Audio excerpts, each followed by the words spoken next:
but I don't Ireland calling Kaliningrad. Kaliningrad, come in. Lads, I'm in Moscow. Moscow! Come in, Moscow! Close enough. What happened to Kaliningrad?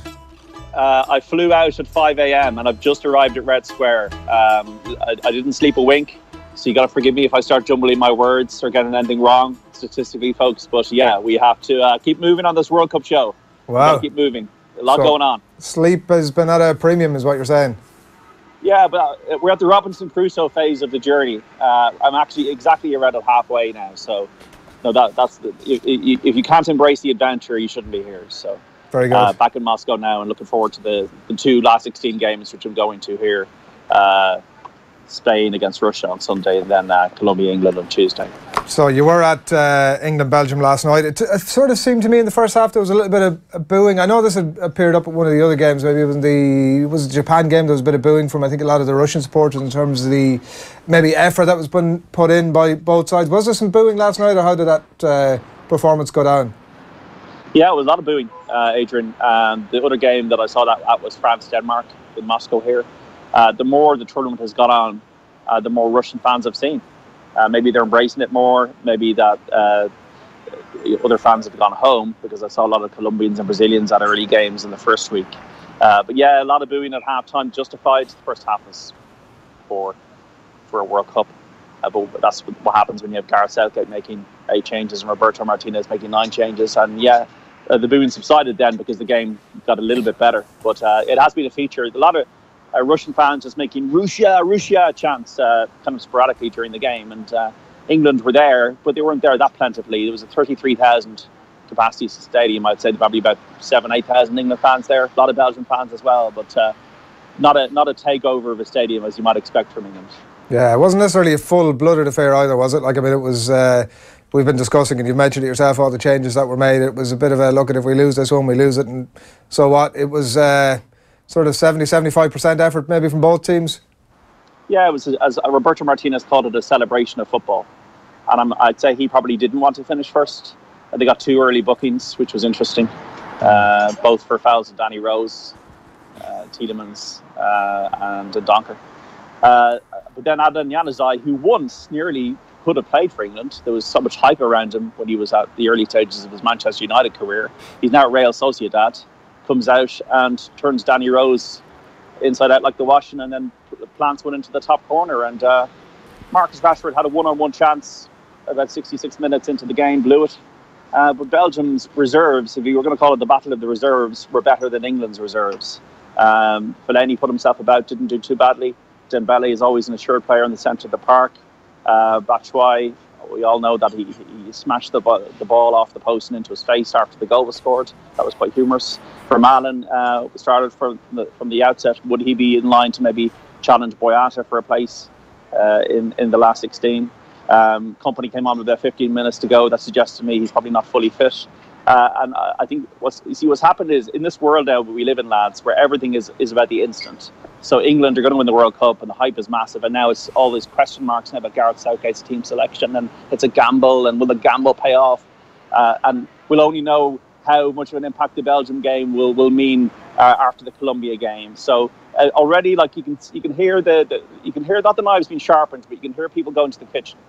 Yeah. After he made 8 changes when he's probably expected to make 4 or 5. Our sponsorship of OTBAM with Screwfix.ie is so good that we got a handyman to turn up in the background of John's shot there and get to work. So that's it's all product placement, John. Don't worry about it. You just carry on.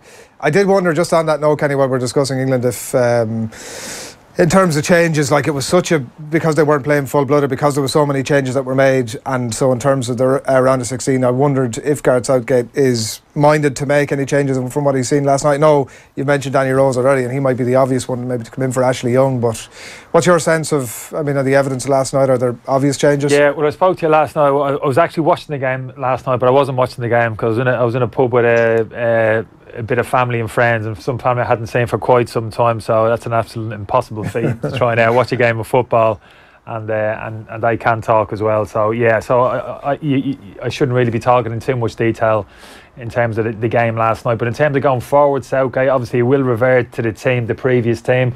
I still feel, having watched the first 2 games, as much as they dominated both games, I still feel as if their problems will be kind of in defensive areas of the pitch. Got some great ball playing defenders, Stones, Harry Maguire, Kyle Walker to an extent, but I still think Walker would potentially be a liability. I don't think he's a great defender, very rash, makes poor decisions at times. The penalty of the first game is a good example of that. Got himself tied up in knots when the cross came into the box. Harry Maguire is a wonderful footballer going forward, probably the most accomplished defender in possession of football, but I think he's a little bit slow on the turn as well. I think if you get him up the pitch and get balls down the side of him, potentially you can get at England as well. So the left side of their team, for me, the combination of Young and potentially Maguire could be a problem. That's why I was an advocate of Rose coming into the team, but he hasn't had a huge amount of game time, Danny Rose. He did make a mistake for the goal last night. His body position again was poor when Januzaj just kind of threw his shape a little bit at him. So that'd be the only position for me, maybe that left wing back position. I think Sterling will start again with Vardy up front. And it was interesting, prior to the tournament starting, there was a kind of an understanding that when the tough games came around, Southgate would revert to an orthodox midfield, to 2 defensively minded midfield players, predominantly Dorian Henderson, and play with a number 10. And one of his number 8s, Ali or Lingard, would drop out. But I just feel as if after the back to the first 2 games and the kind of sounds coming from Southgate, he's going to stick with a more adventurous approach.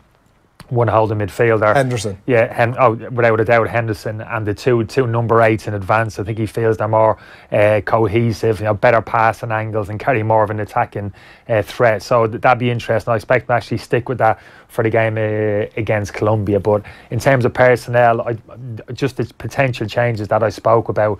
But I'm really interested defensively how England stand up, because for me it's not the obvious weakness in the team, but if there is a chink, and there is, it's across that defensive line if they have to defend for significant periods of the game. And I think this Colombia team have enough with the likes of James operating in deeper areas. Falcao's moving up front. A fitness issue, I think. James, we wait to see. Yeah, I hope he gets on the pitch. Technically, he's a very good player. He can break the lines with his passing as well, which could potentially hurt England. So it'll be a really good test for England this against Colombia. I'm looking forward to it. Anybody you saw, John, that stood out for you that you thought actually could be in with a squeak to play against Colombia? Yeah, I concur with Kenny. Danny Rose, apart from the goal, I thought Danny Rose played well, especially in the first half, and he's the only player really I could see making any impact in terms of getting into the first 11. I think Marcus Rashford's chance evaporated last night. I think Raheem Sterling has to start. I think if Raheem Sterling missed that chance, there'd be probably a week of publicity about it. And I think he's going to play 3-5-2. I thought Dyer and Delph did not impose themselves in the game at all. Dyer at one stage just giving the ball straight to the Belgians. So once again, I think he's going to stick with that 3-5-2. James' injury is pretty bad, according to Peckerman, the Colombian coach, and that is a huge. That could turn the tide. Yeah. James is the heartbeat of the Colombian team, and they got away with it yesterday against Senegal. Yerry Mina again turning up and scoring. They're good in the boxes, Colombia. The midfield, without James, I'm not so sure, and I think England could get some purchase there. But in terms of who could come into the team, only Danny Rose, the only player I could see. I think Southgate will do the 3-5-2 again with Kane leading the line, and Kane against his club mate will be fascinating, because I'm sure they see a lot of each other in training. Davinson Sanchez against Kane on Tuesday. So it'll be a fascinating atmosphere. There's only 44,000 in the Spartak Stadium, which is a really good football stadium in terms of getting the noise going. Lots of Colombians here, of course, in Moscow, and the English will. I saw a good few of them last night, and obviously good spirits, and they will travel as well. So it'll be a fantastic atmosphere on Tuesday. But in terms of what I saw, anybody coming into the team, Danny Rose is the only one I can see. Yeah, just on the Eric Dyer situation there, it's a very, very odd situation. Like, I think you're wearing your Spurs jersey there, actually, John, and I think they were talking about it on TV last night as well. Just the strange conundrum that they have in understanding why so many top-class managers see Eric Dyer as a top-class player. Do you think it's just a level of underperformance maybe in an England jersey, and he's actually subtly very, very good for Spurs, or what's your read on the situation? I think Philip Egan was talking about it yesterday in terms of Sami Khedira in the German team, but sometimes you can get into a position in a team where you're doing a good job, but the players around you are so good that it makes you look good.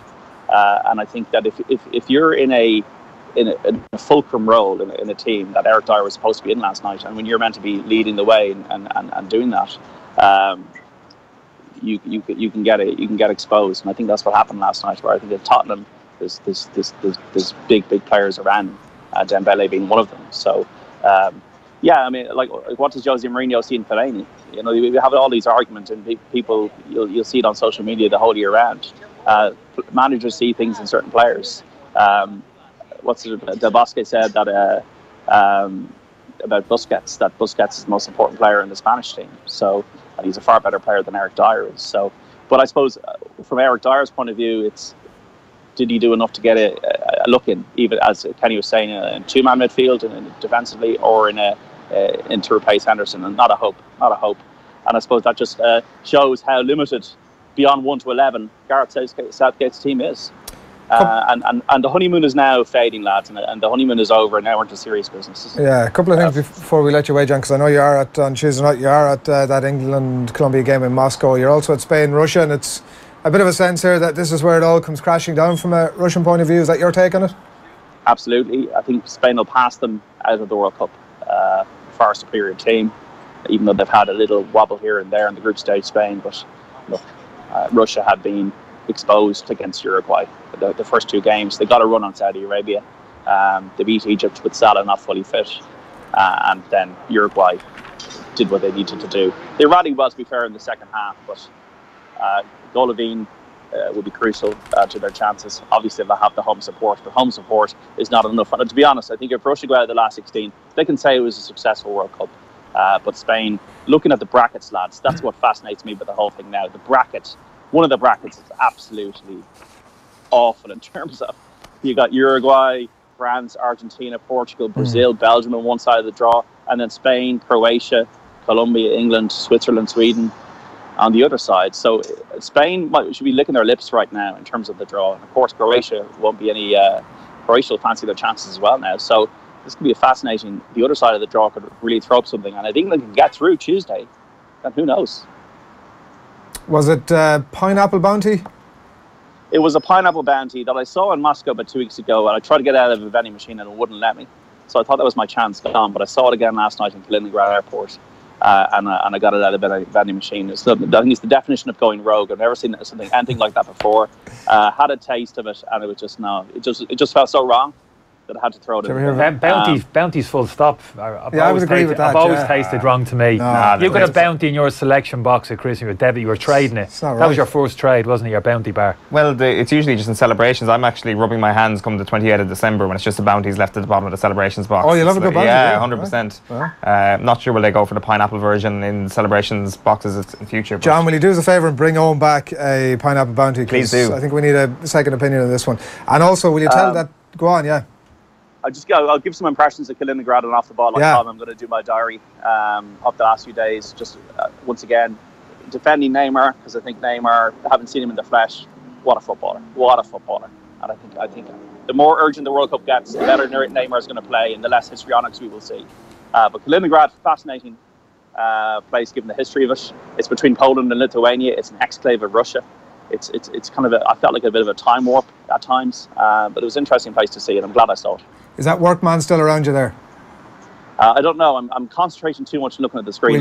When you're done, will you tell him afterwards he can go and check out Screwfix.ie? Lots of top brands.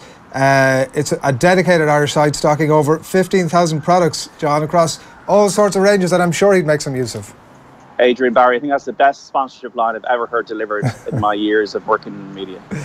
John, thanks a million. We'll speak soon. Get some sleep. Have a good Friday.